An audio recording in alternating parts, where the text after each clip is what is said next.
my name is Jennifer Shelko. I am an art education major here at St. Xavier. My thesis for my project was actually working with Ovid's Metamorphoses, Ovid being a writer for many of the Greek and Roman mythologies. For my focus in my stories, I was working on the Labyrinth, the stories of Daedalus and Minos, as the main reason why we have the Labyrinth, but two characters who are typically overshadowed by characters such as the Minotaur, as Icarus. Minos and Daedalus are basically the problem and the solution to why the Labyrinth even exists as it is, Minos having the problem of having to do with the Minotaur, and Daedalus being the solution, the inventor who actually creates and gives life to the Labyrinth. For my works, I was actually working in colored pencil and calligraphy ink, and what I was actually doing was serving to create a story that portrays these characters as figures that interact with each other inside the labyrinth. So we have Minos, who is this male figure who's sitting in shadows, blends in, he's very gray, a little bit contemporized with the modern suits, that way it's more relatable to people in the common day. And then we have Daedalus, who takes the form of a bird that is almost like a phoenix, where he has bright, vivid colors, and he mimics the sky that's in the background. And the contrast between the two is supposed to be reflective of how Minos grounds himself in his problems, while Daedalus serves to continue and persevere and overcome his challenges by the effort of his own will. And so for my works, I was creating images that would then also be created into a book format that takes the form as an accordion book that has been slightly modified to expand out into what would become a labyrinth as it is put in an edition setting, such as what is in here today.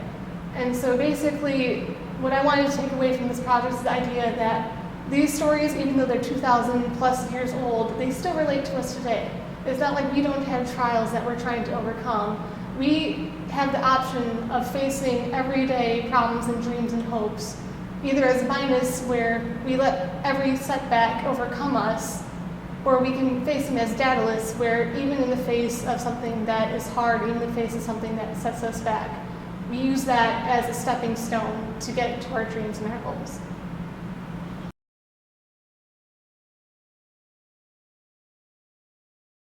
My name is Kimberly Cluff. For my senior thesis work at St. Xavier University, I created a sculpture with a video and audio recording on the inside that the viewer views. The video itself focuses on an individual who is suffering from undiagnosed paranoid schizophrenia, which is defined as auditory and hallucinatory sort of episodes that he has, and it follows him from the beginning stages towards the end stages, where you sort of see him go into a horrible state that he is unable to get out of. You don't know a whole lot of backstory. All you know is what you see. The enclosure itself is there to sort of create a sense of isolation for the viewer. Once inside the box, it's surrounded with curtains, so you are sort of getting the feeling of suffocation. There's wind around it, so you can sort of feel the curtains blowing and closing in around you. And then with the small space, you're forced to only pay attention to the audio and the video that you are seeing.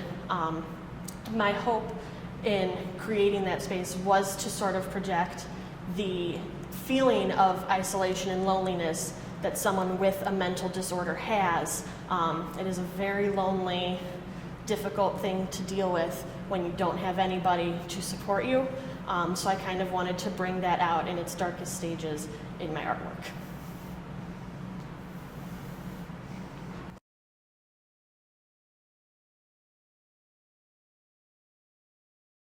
Hello, I'm Molly Grubka, and for my senior thesis here at St. Xavier's, I did Lolita dresses, which Lolita is a subculture fashion that I'm a part of, and it was a really fun experience to create something to combat some of the issues that were going on in our communities.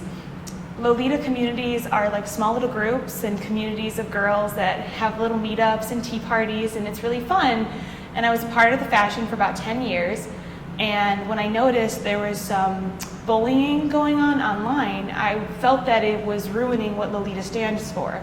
that it's fun and having friends and tea parties and a good time. So I decided that I would do my senior thesis on something I really cared about and something that I was passionate about, which was my participation in the community.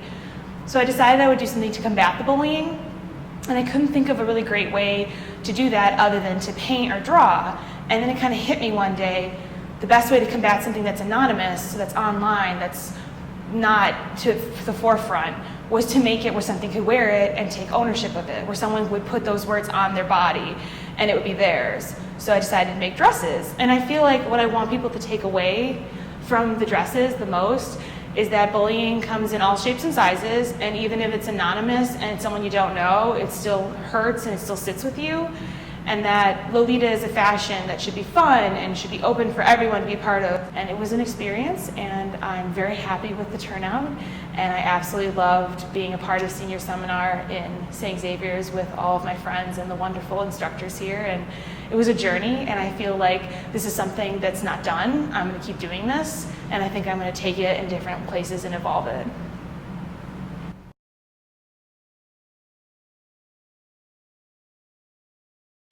My name is Alissa Done, and I created the photographs called Faintography. I named them each after a synonym of the word faint. And I started using models and wasn't really getting the proper reaction or feeling through them that I wanted. So I switched to using myself as my own subject, and the entire composition of everything kind of took off from there. I use long exposures with candlelight as my only source, and each of them have at least 2 to 3 different images within one that are not photoshopped, and they're edited for lighting, but other than that, there's not much that's changed. So out of each of those comes a photograph.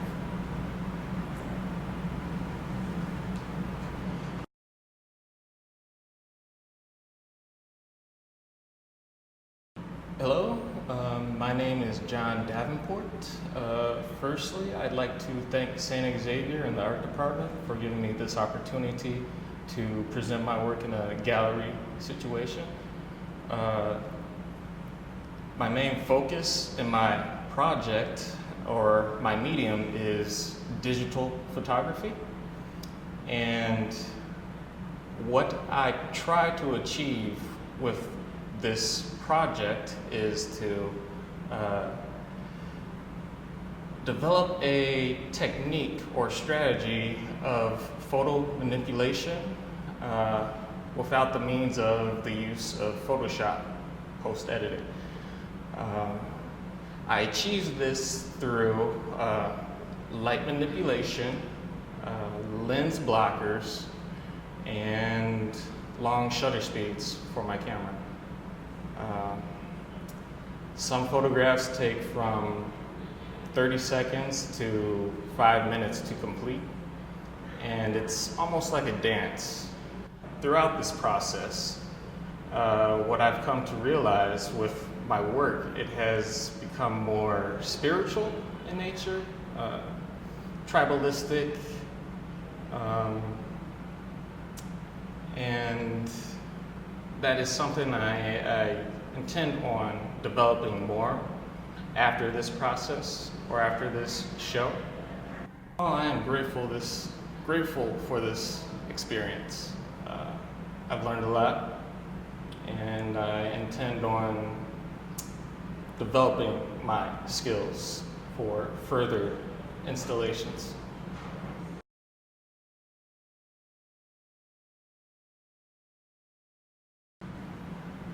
Hi, my name is Alissa Done, and I'm a senior here at St. Xavier University. My body of work is titled Anxiety Deliverance. This started as an exploration of my deep anxieties that I have in my life. And it kind of moved into the relationship between what we see on the surface in life and what's all the things that are underneath, our emotions and our feelings, the things that we don't see on the surface of other people.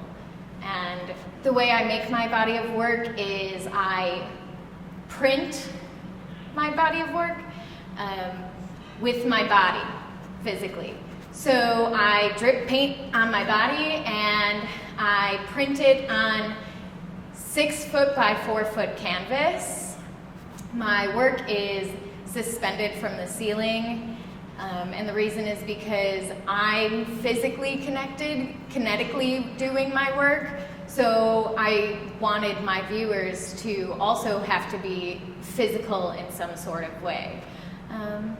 And my color palettes are just based off of my mood and the different things that I'm unconsciously thinking about when I'm working. And overall, I think that this has been a great experience, and I'm ready to move on with my career and see where this body of work takes me, what new stage I can move it into, push it into. So, thank you.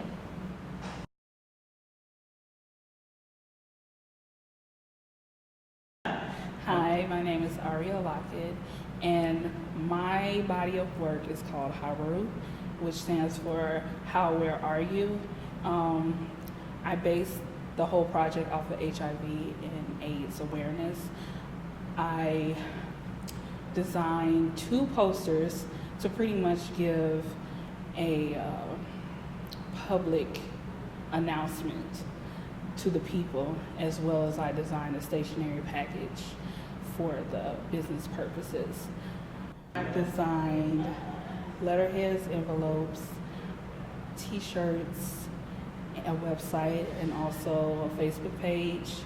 And I made the website mobile for people on the go, mainly for the younger generation, because everybody's on the go. Pretty much, I wanted to get this information out to the public in any way possible, whether it's a poster, whether it's a business card, or a Facebook page or a website. I've also designed t-shirts front and back to give, show the logo to the public, but a lot of people walk behind people or they walk in front of people, and also put a message on the back which says "Stop AIDS, Protect Yourself." And I feel like that's really important.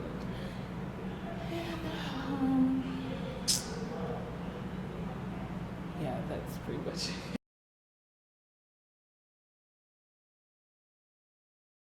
My name is Cynthia Wesley. I'm a senior here at St. Xavier University, and my major is studio art. My senior thesis incorporates abstract paintings created with acrylic on canvas. Over the course of 2 semesters, I have experimented with mark making, textures, layering, and color. Mark making, textures, layering, and color. From this, I have decided to create work that is a little bit more personal to myself, which is dance. So in the piece that you'll be viewing, you'll be seeing my interpretation of dance performances on canvas. From the pieces you'll be viewing, you'll be seeing my interpretation of the language of dance from the dance performance I viewed and referenced. My pieces incorporate placid backgrounds with either strong black or white strokes. Some of them also have accent colors.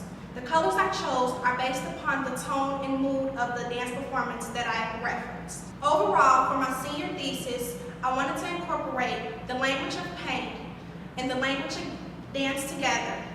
Overall, for my senior thesis, I wanted to combine the language of dance with the language of paint to create a conversation with not only myself, but with my audience.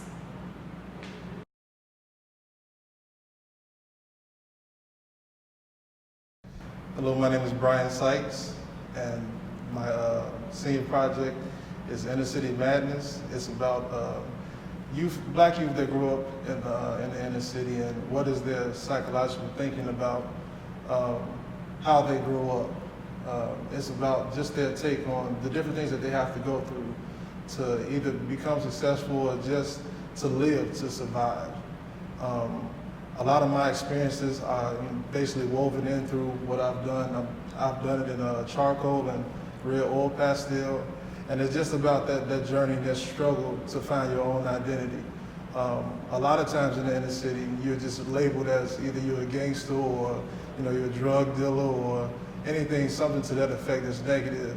And a lot of times when you tell people where you're from, they instantly think inner city. So it still carries that same connotation. So it's that struggle to find out who you really are. Like, what is my life? Well, who am I? What is my life? What does my life mean? And is there a future to my life, or do I just live for the moment? Because a lot of youth, they live for the moment right now because they don't see a future outside of, gang violence or, being shot and being killed. Because of the economic problems that are going on, single parent homes that are going on, poor education, a lot has not been put into our youth. A lot hasn't been put into the youth in the inner city. There are a lot of programs that are trying to contribute to that, but it's a widespread thing across America.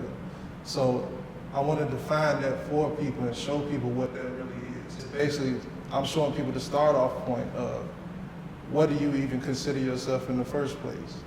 And how do you fight against what people try to say you are from your beginning?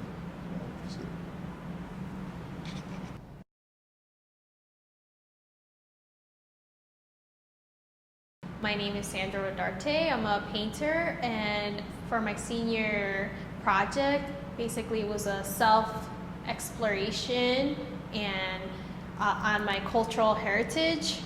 I kind of wanted to look back at where I came from and my family, and it was not much of like happy thoughts. It was more gloomy because my family came from not so privileged area. They were more like farm workers and they had a hardship life. And so when I go back through my cultural heritage, I created these charcoal drawings in black and white to kind of depict the reflection of their hardship and my reflection of how I feel about life in Mexico. Basically, like, it's more an appreciation of what my parents went through just to give me the opportunity to have an education and a better life. Some of these reflect just the cycle of some like traditional, the traditional way of life where it's just kind of like you work and you get married, and some of my cousins that didn't have the chance to progress or have the opportunity to come here and have the education, they're still there and they haven't broken that cycle where they're kind of like all very young, kind of like my age with 6 kids. And I don't know, it probably would have been different if they had the opportunity, if their parents would have came here. But I just hope my family appreciates my artwork and see that it's not just like sadness, but more of an appreciation of their hard work and them coming here and giving me the opportunity to have a better life and an education, and they're like my foundation of my drive.